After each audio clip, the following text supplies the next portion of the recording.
এমন একটা দিন আসবে যেই দিন সমস্ত আল্লাহর বান্দা বান্দিরা নিজের আমল নামা নিয়ে ত্রাহি করবে, ছুটাছুটি করবে। সেই দিন আল্লাহ রাব্বুল আলামিন বিশ্বনবী বলছেন, সেই দিন তিন প্রকার মানুষের জন্য, তিন প্রকার মানুষকে আল্লাহ রাব্বুল আলামিন তাদের সাথে কথা বলবেন না এবং তাদেরকে পাক করবেন না, তাদেরকে পাক পবিত্র করবেন না, তাদের সাথে কথা বলবেন না। এক নাম্বার হলো যে লোকটি বুড়ো অবস্থায় জেনায় পড়ে যায়, বুড়ো অবস্থায় জেনা করে, 60 বছর বয়স হয়ে গিয়েছে, 70 বছর বয়স হয়ে গিয়েছে, 80 বছর বয়স হয়ে গিয়েছে। খাস করে নবীজি বলেন শাইখো জানেন, খাস করে ওই বুড়া মানুষ, ওই বুড়ি মা যারা এই অবস্থায় জেনায় পড়ে যায়, ওদের সাথে সেই ভয়াবহ দিনে আল্লাহ রাব্বুল আলামিন কথা বলবেন না এবং তাদেরকে পাক পবিত্র করবেন না। বুড়ো অবস্থায় জেনা পড়া, ওই একটা উর্দুতে কাহাওয়াত আছে, কোন कहता है कि बुढ़ा इश्क नहीं करता है। জি, আল্লাহু আকবার। আল্লাহর ভয় না থাকলে অনেক কিছু হবে। আল্লাহর ভয় থাকতে গেলে সব সময় আল্লাহর ভয়কে অন্তরে রেখে চলবে। তো এক নম্বরে ওই বুড়ো, সেই বুড়ো অবস্থাতে জেনায় পড়ে যায়, জেনা করে, ওই বুড়ো মানুষের সাথে আল্লাহ রাব্বুল আলামিন সেই ভীষণ দিনে কথা বলবেন না, পাক পবিত্রও করবেন না। দ্বিতীয় নম্বরে মালিকুন কাজ্জাব, মিথ্যুক বাদশাহ, মিথ্যা শাসক, মিথ্যুক বাদশাহ, জালিম বাদশাহ, স্বৈরাচারী শাসক, এইরকম ভাবে নিজের এলাকা, নিজের দেশ, নিজের সমাজ চালায়, ওই মিথ্যুক বাদশার সাথে আল্লাহ রাব্বুল আলামিন কথা বলবেন না, আর আল্লাহ রাব্বুল আলামিন তাকে পাকও করবেন না। তৃতীয় নম্বরে হলো আইলুন মুস্তাকবির, গরিব আছে কিন্তু ফখর খুব, ঘমন্ডি খুব। এই ভাষাটা যদি বলা যায় তাহলে বাড়িতে দেখো ছোঁছার ঠকরন, বাইরে দেখো ধুতির ফরকন। মানে খাস করে এইরকম, আরে দরিদ্র অবস্থায় থেকে এইরকম ঘামান্ডি আর তাকাবুর আর ফখর, যে তোর মতোতে কিছু ছিল না কিন্তু তোর ঘামান্ডিটা ছিল। তিন প্রকারের মানুষের সাথে আল্লাহ রাব্বুল আলামিন সে ভীষণ দিনে কথাও বলবেন না, আর পাক পবিত্রও করবেন না।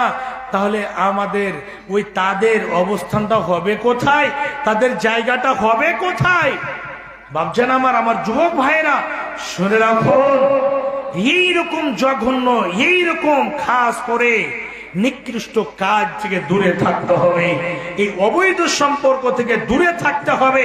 না হলে খাস করে এইরকম যে বলবেন, আজকে দেখবেন, আজকে মা বোনেরা মনে করে আমার পেট থেকে আব্দুল কাদের জিলানির মতো ছেলে জন্ম নেবে, খাস করে আব্দুর রহমান সুদেশের মতো ছেলে জন্ম নেবে।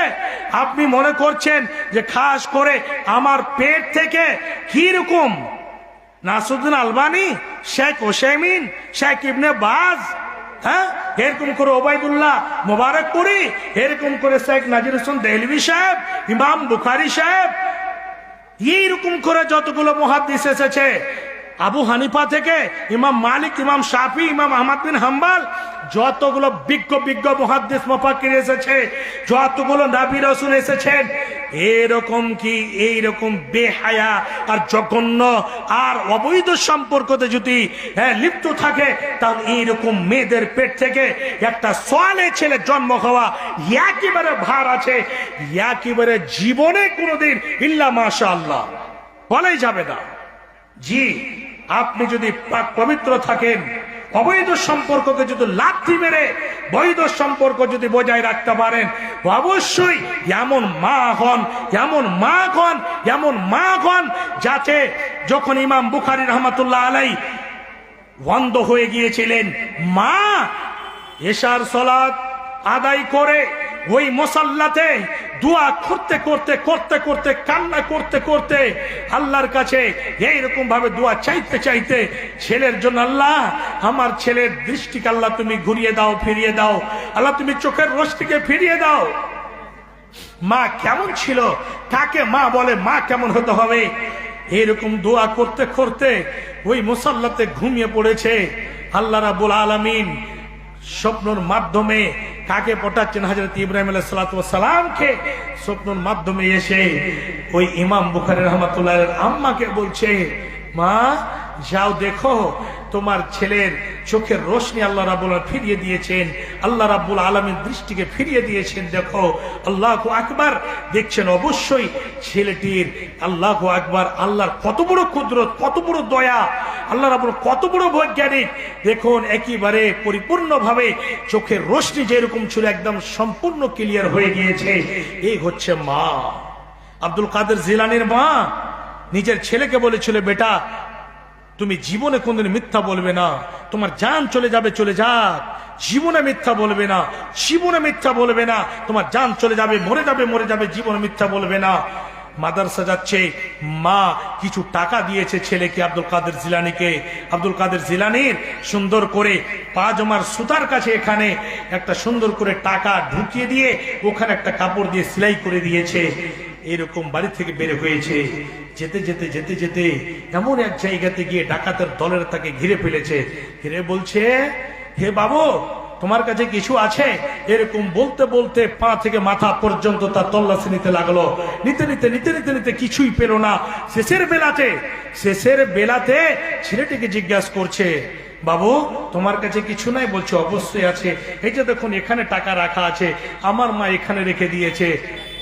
সবাই অবাক হয়ে গেল, অবাক হয়ে বলছে, আচ্ছা বলো তো তুমি কেন বললে না?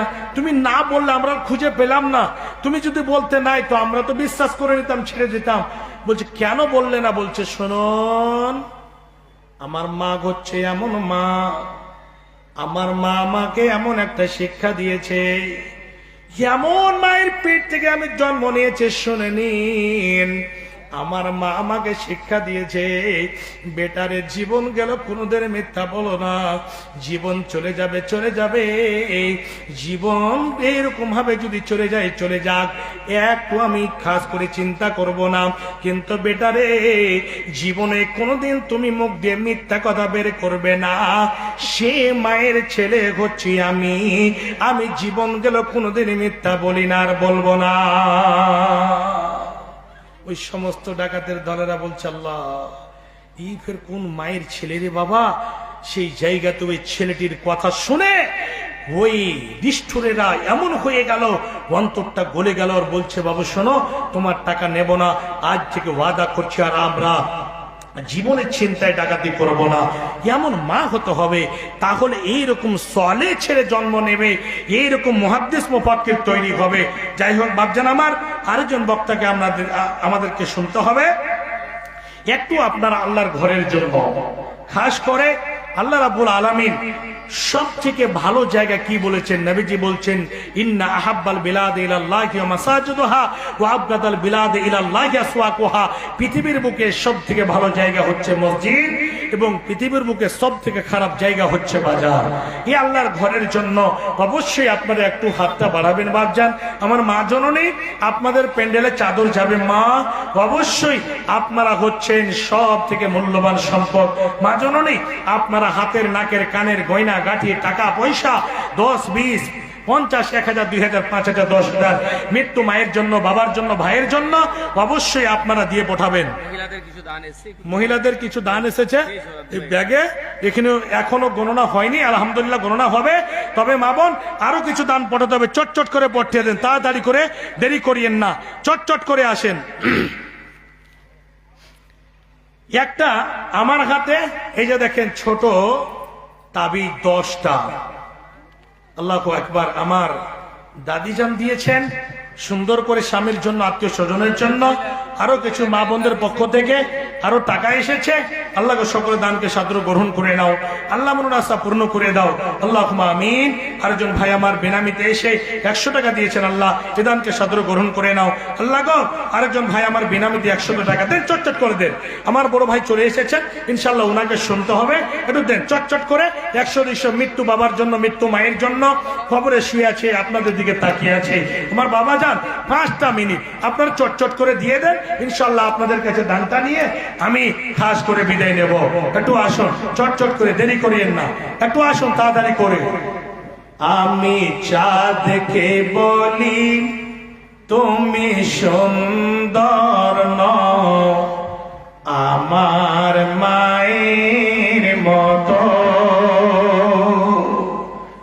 গোলাপকে বলি।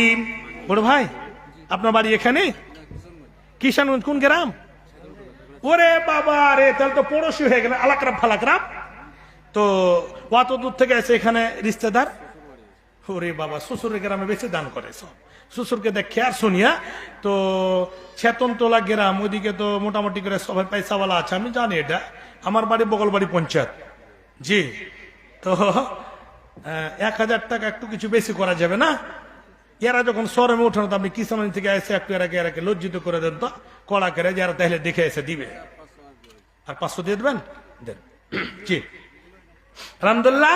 এ ভাই ছেতনতলা সুদূর কিষান থেকে এসে 1500 টাকা, 1500 টাকা ওই যে জামাই লিখে দেন।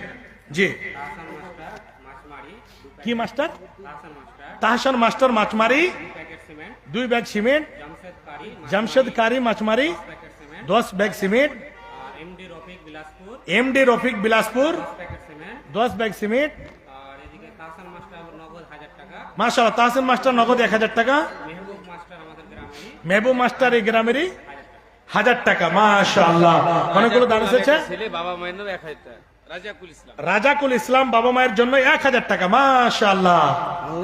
জি, আমার এক কাকিমা, মাশাআল্লাহ, মহিপুর রহমান সাহেবের কাকিমা নাকের নাকমাছি দিয়েছে। কাকাটা মারা গেছে, কাকা মারা গেছে, তার জন্য। আল্লাহ গো, মহিপুর রহমান সাহেবের কাকিমা নিজের স্বামীর জন্য একটা নাকের ফুল দিয়েছেন। আল্লাহ গো, যেটা করছে দুনিয়ার মধ্যে সব থেকে বড় মূল্যবান সম্পদ। আল্লাহ, স্বামী হারিয়ে গিয়েছে, বিছানা অন্ধকার হয়ে গিয়েছে, বাড়ি অন্ধকার হয়ে গিয়েছে। আল্লাহ, স্বামীর জন্য একটা নাকের ফুল খুলে দিয়ে দিয়েছেন। আল্লাহ, জানি না আমার কাকা জান কি হালাতে রয়েছে। আল্লাহ, কোনো যদি অসুবিধা থেকে অসুবিধা দূর করে দাও। আল্লাহ, কবরকে ফুলভাগে করে দাও। আল্লাহ, কাজ করে আমার কাকা জানকে জান্নাতবাসী করো। আল্লাহ, আমার কাকি জানকে সবুর দাও, ধৈর্য ধারণ করা তৌফিক দাও। আল্লাহ, বাড়িতে বরকত দাও। আল্লাহ, ব্যবসা বাণিজ্যে বরকত দাও। আল্লাহ, সবুর করে নিজের জীবন পরিচালনা করা তৌফিক দাও। আল্লাহুম্মা আমিন, আল্লাহুম্মা আমিন। আরেকজন 1000 টাকা